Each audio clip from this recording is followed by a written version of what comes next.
Drunk and drive case போடுறது பிணித்தி analyse வச்சு தான் கேஸ் போடுறோம். அது என்ன சொல்லுது சட்டத்தில்னாக்கா 100 ml பிளட்டில் 13 ml ஆல்கஹால் இருந்தால் தான் அதை கேஸ் போட சொல்கிறாங்க. 29 இருந்தாலும் போட மாட்டாங்க. நீங்கள் என்ன பண்ணால் ஊதும் போது நீங்கள் பார்க்கலாம். நாங்கள் அடிக்கடி அங்கெல்லாம் ஒரு நாளைக்கு 20 கேஸ் போட்டு கரூரில் போட்டு வந்திருக்கேன். பட் என்னன்னாக்கா அதை ஊதும் போதே நீங்கள் பார்க்கலாம், அதில் என்ன எம்எல் காட்டுதுன்னு பார்க்கலாம். ரெண்டாவது என்னன்னாக்கா இப்போ இவருக்கு ஊதலாம், ஊதி எடுத்துட்டு நான் உனக்கு அதை போட்டுடலாம். நான் சொல்ல புரியலையப்பா. இப்போ இவர் ஊதுவேன், இவர் ஊதி இவருடைய நேம் அட்ரஸ் அடிக்கிறதுக்குள்ள நீ இவர் போயிட்டா நான் உனக்கு போட்டுருவேன். அதனால் நீ என்ன பண்ணால் ஊதும் போது நீங்கள் தண்ணியவே சாப்பிடாம இருக்கான். அது இல்லை, நீங்கள் என்ன நினைக்கிறீங்கனாக்கா டிரான்ஸ்போர்ட்டில் டிரைவர்லாம் தண்ணி அடித்தா உடம்பு ரிலாக்ஸ் ஆகிடும் நினைக்கிறீங்க, தம் அடித்தா ஃப்ரீயாக நினைக்கிறீங்க. அதெல்லாம் பொய், ஒரு மாயை தான். உண்மையிலேயே ஏகப்பட்ட டிரைவர்ஸ் தண்ணி அடிக்காமல் நேர்மையாக கரெக்டாக ஓட்டுற ஆள் இருக்கான், நல்லா ஓட்டுறான். நமக்கு ஒரு மாயை தான், ஒரு மாயை ஒரு தோற்றம் தான் அது. தண்ணி அடிக்கிறதால நீ போய் ரிலாக்ஸ் ஆகிட போகிறது இல்லை, ஒன்றும் இது ஃப்ரீ ஆகிட போகிறது இல்லை. இதே நம்ம அரியலூரில் வந்து சிமெண்ட் ஃபேக்ட்ரி இருக்குல்ல, அங்கே உள்ளே போனாலும் சரி வெளில வந்தாலும் சரி ஆல்கஹால் டெஸ்ட் பண்ணி உள்ள விடுவாங்க. தெரியுங்களா உங்களுக்கு? உள்ளே இங்கே எப்படின்னு தெரியல, எனக்கு இந்தியன் இல்லை தெரியல. அங்கே வந்து நீங்கள் ஓட்டியிருப்பீங்க, யாரையும் ஓட்டியிருப்பீங்க. அங்கே ஆல்கஹால் டெஸ்ட் பண்ணுவான், சிபிஆர்எஸ் இது பொறுத்திருப்பான் வண்டியில். அவன் கம்பெனிக்காரன் வந்து ரோட்டை வந்து நிற்பான் நைட்டு 12 மணிக்கு, இன்னும் ஒரு வண்டியை ஷூட் பண்ணிட்டு இருப்பான். என்னென்னு கேட்டாக்க ஓவர் ஸ்பீட் எதுவும் வண்டி போகுதுன்னு பார்ப்பான். மைக்கால அந்த வண்டி வேணான்றோம். புரியுதா இல்லைங்களா? நான் ராம்கோவில் பார்த்துருக்கேன், சங்கர்ஷிப்லாம் பார்த்துருக்கேன், நீங்களும் பார்த்துருப்பீங்க, ஓட்டிருப்பீங்க வண்டி. அதில் வந்து எதுவுமே தப்பு பண்ண முடியாது. நீ ஓட்டிருக்கீங்களா? அதில் பார்த்துங்க, சங்கர்ஷிப் உண்டு, இந்த இது டால்மேலாம் ஒரு தவறு பண்ண முடியாது. அவனும் ஓட்டிட்டு தானே இருக்கான். நீங்களாம் நினச்சிக்கிட்டீங்க தண்ணி அடித்தா ஃப்ரீயாக போகலாம் வரலான்ட்டு. நல்லா கேட்டுங்க, சட்டம் மாறி போச்சு. சட்டம் வந்து உண்மையிலே மாறி போச்சு, ரொம்ப கஷ்டம். ஒருத்தர் வந்து ஒரு வேலைக்கு போனாக்க கரூரில் 150 ரூபா ஒரு நாளைக்கு, காலைல 9 மணிக்கு போய்ட்டு 5 மணிக்கு வராங்க. ஆனால் நீங்கள் வந்து சாதாரண சும்மா போனால் சீட்டு பெட்டு போனால் 1000 ரூபா. என்ன இது நான் சொல்ல முடியல. ஏறான யூஸ் பண்ணால் ஒரு தடவை ஃபஸ்ட் தடவை போட்டால் 1000 வருது, 2வது தடவை போட்டால் 10,000 வருது. அன்றைக்கி இந்த கணேஸ்வரம் பஸ்ஸுக்கு போட்டேன், அவர் ஓனரே அங்கே வந்துட்டார், 10,000 வந்துருச்சு. அதுக்கு நம்ம போடும்போது பார்க்க முடியாது, 1000 ரூபான்னு போட்டுறோம். அதுக்கு முன்னாடி அது கேஸ் வாங்கியிருக்கோம் அவருக்கு. 2வது தடவை வந்து 10,000 வந்துடுது. நான் சொல்ல புரியல, டவுன் மடங்கு ஆகிட்டான், எல்லாமே இதாகிட்டாங்க. நல்லா கேட்டுங்க தம்பி, ஒருத்தனை போய் நான் கத்தியால் குத்துறேன்னு வச்சுக்குவேன், அது வந்து திருநாட்டு கொலை கேஸுங்கிறான். புரியா இல்லையாப்பா? அதே சேம் தான் இங்கேயும். நீனும் ஒருத்தனை போய் கேரளா சப்போதெல்லாம் ஒரு குடும்பம் அழிஞ்சு போதா இல்லையாப்பா? புரியாது சொல்கிறது. அதனால நம்ம சேஃப்டியாக இருக்கணும். தண்ணி அடிக்க கூடாது. கண்டிப்பாக தண்ணி அடித்து வண்டி ஓட்டாதீங்க. நீங்கள் வீட்டில் போய் படுக்கும்போது சாப்பிட்டுக்குங்க.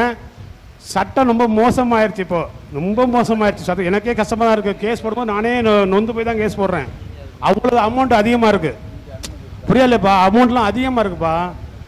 நீங்கள் என்ன நினைக்கிறீங்க? ஒருத்தர் வராரு என்கிட்ட வந்துட்டு, ஐயா நீங்கள் எவ்வளோ நாளுக்கு வண்டி கேஸ் போட்டுங்க, ஏன் லைசன்ஸ் மட்டும் போடாங்க சொல்கிற வார்த்தையை பற்றியா இல்லையா?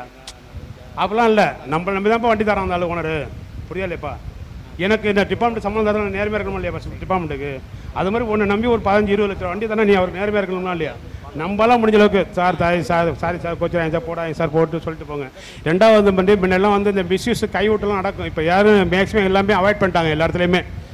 ஒரு சில இடத்துல 100ல் 1 இருக்கலாம். பட் ஆனால் இப்போதைக்கு காவல்துறை ஒரு 99% இது நீங்கள் மிஸ்யூஸ் பண்ணுறது மாதிரிலாம் இல்லை. அப்படிலாம் இருந்தால் சொல்லுங்கள். அது மாதிரி இருக்குது இப்போதைக்கு இல்லை, சொல்லுங்கள். அதே மாதிரி வந்து என்னன்னாக்கா நீங்கள் நமக்கு என்னன்னு சொல்லி அது மாதிரி இப்போ கேஸ் வாங்கிறாங்க. அந்த கேஸு கட்டி தான் ஆகணும். புரியா இல்லைங்களா? எனக்கு லைசன்ஸ் இல்லை சார், என் பேரை போட்டுக்கோங்க, அந்த வண்டிக்கு எவ்வளோனா அடிச்சுக்கோங்க அப்படிலாம் சொல்லாதீங்க. அது மாதிரி ரொம்ப பேர் சொல்கிறாங்க, அது மாதிரி சொல்லாதீங்க. மேக்ஸிமம் ரூல்ஸை ஃபாலோ பண்ணுங்க. எல்லா ரூல்ஸையும் கரெக்டாக ஃபாலோ பண்ணுங்கள். எல்லாத்தையும் வாட்ச் பண்ணுறாங்க, கேமரா இருக்குது. புரியா இல்லைங்களா சொல்கிறது? புரியா இல்லைங்களா? இன்னொன்று சொல்கிறேன் கேளுங்களேன். பப்ளிக்கு போட்டோ எடுத்து அனுப்புகிறான். நீ வந்து இப்போ ஒன்றுவேல போகிற, நீங்கள் போலீஸ் இல்லை, கேமரா இல்லை, கிராமம், இந்த இனாம்குளத்து கிராமத்தில் ஒரு போலீஸ் ஒரு பப்ளிக்னுட்டு வண்டியை போட்டோ எடுத்து எனக்கு அனுப்புகிறான். ஐயா இந்த வண்டி இப்படி வந்துட்டான், ஏன் கேஸ் போடியாங்கிறான். நான் அந்த போட்டோ வச்சு கேஸ் போட வேண்டியிருக்கு. புரியாது சொல்கிறது? எல்லா இடத்துலையுமே சொல்கிறேன். உனக்கு பிடிக்காத டிரைவர் இந்த டிரைவர் இருப்பார், இந்த டிரைவர் வண்டியை போட்டோ எடுத்து எனக்கு அனுப்புவார். அது தப்பு பண்ணதான் தான் சொல்கிறேன். நீ தப்பு பண்ணியிருப்ப தம்பி. இவர் உனக்கு பிடிக்காதவராக இருப்பார். ஐயா இந்த வண்டி இப்போ நீங்கள் இங்கே வருவேன், இங்கே யூட்டர்ன் போடணும், இதில் ஒன்வேல இப்படி ராங்கில் ஆப்போசிட்டில் போவேன், இவர் போட்டோ எடுத்து எனக்கு அனுப்புவார். நான் சொல்ல புரியல தம்பி. அப்போ நீ உனக்கு பணம் கேஸ் போட்டு தானே ஆகணும். அதனால் தயவுசெய்து வண்டியை ஸ்டார்ட் பண்ணும்போது எந்த சூழ்நிலையும் எந்த வழியும் ஓவர்டேக் பண்ணுறதோ இது மாதிரி அது பேர் ராங்கில் போகிறதோ ரூல்ஸை ஃபாலோ பண்ணாமல் இருக்காதிங்க. எல்லாமே கடுபடி ஆகிடுச்சு. உங்களுக்கு தெரியாமே கேஸ் போடுறாங்க வராங்க. அதனால் அதை ஃபாலோ பண்ணிக்கிங்க. இது இல்லாமல் உங்களுக்கு அது என்னென்ன தவறு பண்ணிக்கலாம் அது ரைஸில் ஏறிட்டே தான் இருக்கும். அதையும் பார்த்துங்க. வேறு எதுவும் எதாவது சொல்ல கேளுங்க, சொல்கிறேன். சொல்லுங்கள். ம் சிறு தவறு இருக்குது. அதுக்கு அந்த வாகனத்தை உரிமையாளர் மேலே வந்து நீங்கள் வழக்கு போடுவீங்களா, இல்லை அந்த வாகனத்தை இயக்கின ஓட்டுநர் மேலே வந்து வழக்கு போடுவீங்களா? இப்போ என்ன சொல்கிறான் சட்டத்தில், ஒரு வண்டி வந்து பெட்டகத்தில் வந்து ஒரு வண்டி கவுந்துருச்சு. அந்த கரியத்தி வண்டி நம்ம சாயின்னு வண்டி கரூர் வண்டி தான் கவுந்துருச்சு. அப்படி அங்கேருந்து வராரு, காலைல 12 மணிக்கு நைட்டு 12 மணி நடக்குது. நான் போகிறேன் காலைல. அவர் கொஞ்சம் கூட பிரேக்கே அப்ளை பண்ணவே இல்லை. அவன் பாவம் ஹாஸ்பிட்டலுக்கு போய்ட்டு வர பையன், ஒரு கற்பமான மாசமான பொண்ணு அம்மா 3 பேரும் ஸ்பாட்லேயே அவுட்டு. அப்படியே ஆட்டோவில் சாஞ்சு, இப்போ பேப்பரில் பார்த்துருப்பீங்க, ஆட்டோவில் சாஞ்சு ஆட்டோ. அவர் என்ன சொல்கிறாரு, நம்ம காலைல போய் கேட்கும்போது, ஐயா நான் என்ன பண்ணுறது, 45 டன்னு ஓவர் ஏற்றி விட்டார், நான் வந்து சேரியம் பிடிக்கிறதா பிரேக்கே அப்ளை பண்ணுறான்னு கேட்குறாரு. சட்டத்தில் என்ன சொல்கிறான்னா, அது வண்டியில் ஓவர் ஏற்றுறான்ல, உன் நாளைக்கு தெரிஞ்சானே பண்ண, உனக்கு தெரிஞ்சானே நடக்குது, நீ தெரிஞ்சானே ஓட்டி வர. வண்டிக்காரன் தப்பு பண்ணுறான்ப்பா, வண்டிக்காரன் நீ நான் ஓட்ட முடியாங்க, வேறு கம்பெனி போ. நான் சொல்ல புரியலப்பா, எனக்கு இந்த கம்பெனியில் வந்து தப்பு பண்ணுறாங்க, திட்டு மணல் அடிக்கிறாங்க, உனக்கு விருப்பம் வேறு இடத்துக்கு போ, நீ காசு வந்தோம்னாப்பா இங்கே வேலை செய்கிற, உன் நாளைக்கு தெரிஞ்சானே சரிங்க. அதை நான் சொல்ல புரியா இல்லையா? ஓவர்லோடு எத்தனை ஒரு தெரியுமா தெரியாதா? தெரியுமில்லப்பா. அப்போ தவறுக்கு உடனே இருந்தானே அர்த்தம். என்ன சொல்ல சட்டத்தில், ஒரு தட்ட தவறு செஞ்சாலும் அந்த தவறு செய்யறதுக்கு உடனேனாலும் குற்றம் தான்ப்பா. புரியா இல்லைங்களா? போதுமாண்ணே, நீங்கள் அப்படி இல்லைங்கய்யா. இப்போ ஒரு வாகனம் வந்து அனைத்து உரிமையாளர்களுமே வந்துட்டு அந்த ஒரு வாகனத்தை வந்து சரியாக அந்த 100% அந்த வாகனத்தை பராமரித்து ஒரு ஓட்டுநர்கள்ட்ட அவங்க கொடுக்கறதில்ல. அதில் எத்தனையோ விதமான கஷ்ட நஷ்டங்களை தாண்டி தான் அந்த ஓட்டுநர் வந்து அந்த வாகனத்தை இயக்குறாங்க. அப்படி இயக்கி வரும்பொழுது அந்த ஓட்டுநருடைய கட்டுப்பாட்டையும் மீறி அந்த வாகனம் வந்து விபத்தை ஏற்படுத்தும் சூழ்நிலையில் அந்த வாகன உரிமையாளருக்கு வந்து நீங்கள் வழக்கு போடுவீங்களா, இல்லை அந்த வாகன ஓட்டுநருக்கு வழக்கு போடுவீங்களா? இப்போ ஆக்சிடென்ட்டுங்கும் போது வண்டி பிரேக் இன்ஸ்பெக்டர் வருவார், செக்அப் பண்ணுவார். வண்டியில் வந்து என்ன சொல்கிறோன்னா, அது இப்போ வண்டி பிரேக் ஃபெயிலியராக இருக்கலாம், அப்படின்னா வண்டி ஒரு இதுதான் போடுவாங்க, அவங்க வண்டி மெயின்டெனன்ஸ் தானே போடுவாங்க. அது ஆனால் இருந்தாலும் டிரைவர் மேலே கேஸ் போடுறாங்க சொல்கிறீங்க. அவங்க பிரேக் இன்ஸ்பெக்டர் கொடுக்குற கம்ப்ளைண்ட் தான்ப்பா, அவர் ரிப்போர்ட் தான்ப்பா. அது பிரேக் இன்ஸ்பெக்டர் என்ன ரிப்போர்ட் கூட வச்சா கேஸ் போடுவாங்க பேரில். அது நம்ம என்னுடைய தரப்பில் அது ஒன்றும் சொல்ல தெரியல, அது பிரேக் இன்ஸ்பெக்டர் தான் அது கேட்கணும். ஏன்னா லாரி டுடே டிவிக்கு நீங்கள் இன்னும் சப்ஸ்கிரைப் பண்ணாமல் நிறைய பேர் பார்த்துட்டு இருக்கீங்க. உடனடியாக லாரி டுடே டிவிக்கு சப்ஸ்கிரைப் பண்ணுங்கள். சப்ஸ்கிரைப் பண்ணினால் மட்டும்தான் நம்ம போடக்கூடிய வீடியோக்களுடைய நோட்டிஃபிகேஷன் உங்களுக்கு உடனே வந்து சேரும். அப்போ தான் நீங்கள் வந்து தொழிலில் நடக்கக்கூடிய விஷயங்களை அப்டேட்டாக இருக்கலாம். மறக்காமல் லாரி டுடே டிவிக்கு சப்ஸ்கிரைப் செஞ்சு பக்கத்தில் இருக்கிற பெல் ஐக்கானை அதில் ஆளுங்கிற ஆப்ஷனை அழுத்துங்க. அப்போ தான் நோட்டிஃபிகேஷன் வரும். நிறைய பேர் இந்த ஆளுங்கிற ஆப்ஷனை அழுத்தாமல் இருக்கீங்க. உடனடியாக சப்ஸ்கிரைப் பண்ணுங்கள். நன்றி, வணக்கம். இப்போது விபத்து வந்து எதனால் ஏற்படுகிறது என்ன சொல்லுண்ணே? விபத்து வந்து நடக்குது, விபத்து நடக்குது காரணங்கள் என்ன சொல்லுங்க பார்ப்போம். விபத்து இதனால தான் விபத்து நடக்குது. கவனக்குறைவு, அவர் சொல்கிறாரு கவனக்குறைவு, ஒரு பையன் சொல்கிறார் கவனக்குறைவு. அது ரோடு சரியில்லை, சரி ரைட்டு 2 வாகனம் சரி, தூக்கம் அதான் தூக்க உண்மை, கவனக்குறைவு, உடல் சோர்வு. இல்லை என்னப்பா இல்லை, அவர் சொல்கிற 100 உண்மை. டூவீலர் போகிறவங்களும் ரொம்ப சேலஞ்சாக இருக்குது நமக்கு. அது உண்மை. நானும் ஹெவி லைசன்ஸ் உள்ளால் தான், ஹெவி டிரைவர் தான். உண்மையிலே வந்து டூவீலர் போகிறது நமக்கு சேலஞ்சாக இருக்குது. இப்போ சூழ்நிலைக்கு வேணே அட்ராசிட்டி பண்ணுறாங்க, வேணே தான். ரைட். அப்புறம்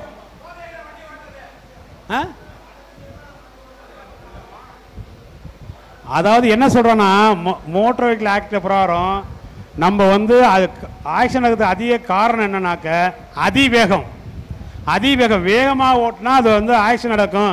ஏன்னா அது வந்து அவர் வந்து திங்க் பண்ணி பிரேக் அப்ளை பண்ணுறது இது நடந்துரும்னு சொல்கிறாங்க. அப்புறம் வந்து இது டேஞ்சரஸ் டிரைவிங் சொல்லுவாங்கள்ல, சில பேர் போட்டு போது பார்த்தா நமக்கே இரிட்டேட் ஆகிற மாதிரி பண்ணுறாங்க. உங்கள் வண்டி யாரும் சிலிண்டர் வண்டி அது மாதிரி ஓட்ட மாட்டாங்க.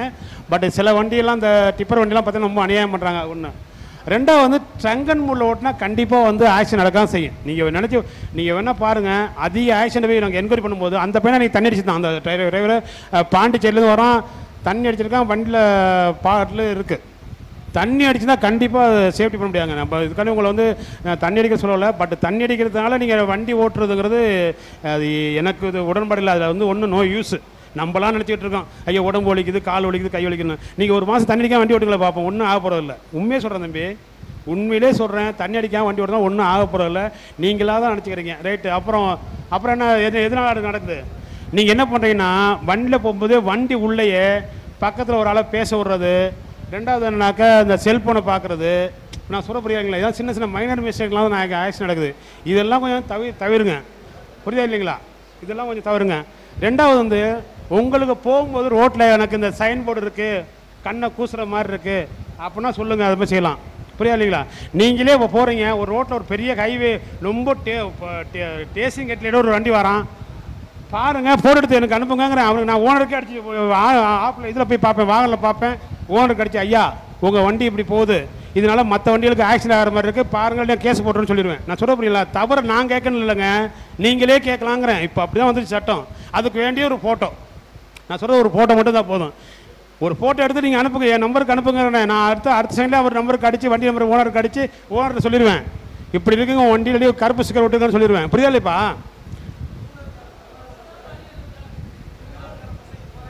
ஆமாம்.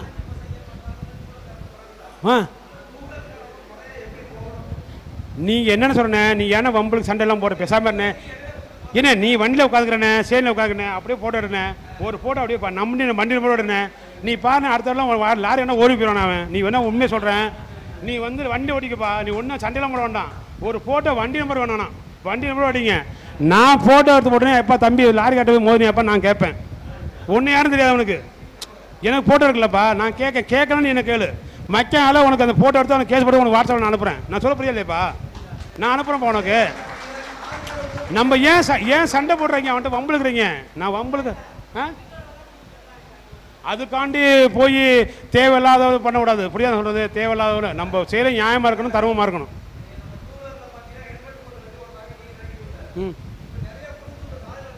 புரியுதுப்பா? ஏப்பா இவர் சொல்கிறது உண்மைதான்ப்பா. நான் சொல்கிறேன், நானே பார்க்குறேன், நானே லாரி ஓட்டுறேன், கூட பார்க்குறேன், ரொம்ப சேலஞ்சாக இருக்குது. என்ன பண்ணுறதுப்பா, நம்ம சட்டத்தை பண்ணி எல்லாம் பண்ணி தான் பண்ணிகிட்டு இருக்கோம். அவன் இல்லை இப்போ அப்படி பண்ணுறாங்களாம்மா, இப்போ மாறிச்சுப்பா. நீ சொல்கிறது ஒன்ஸ் அப்பான் டைம், ஆனால் இப்போ அந்த மாதிரிலாம் இல்லை. நான் சொல்லலை, பெரிய வண்டியை வந்து நாங்கள் மைனூட் பண்ணி பண்ணுறதே இல்லை, கேஸ் போடுறதும் இல்லை, இது பண்ணுறது இல்லை. இப்போ எல்லாமே மாறிடுச்சு. உங்களுக்கு வந்து ஓரளவுக்கு சுதந்திரம் இப்போ இருக்குது. நான் சொல்கிறேன், பெரிய வண்டிலாம் பிடிச்சி நாங்கள் எதுவும் பண்ணுறதில்லை இப்போ. ஆமாம்.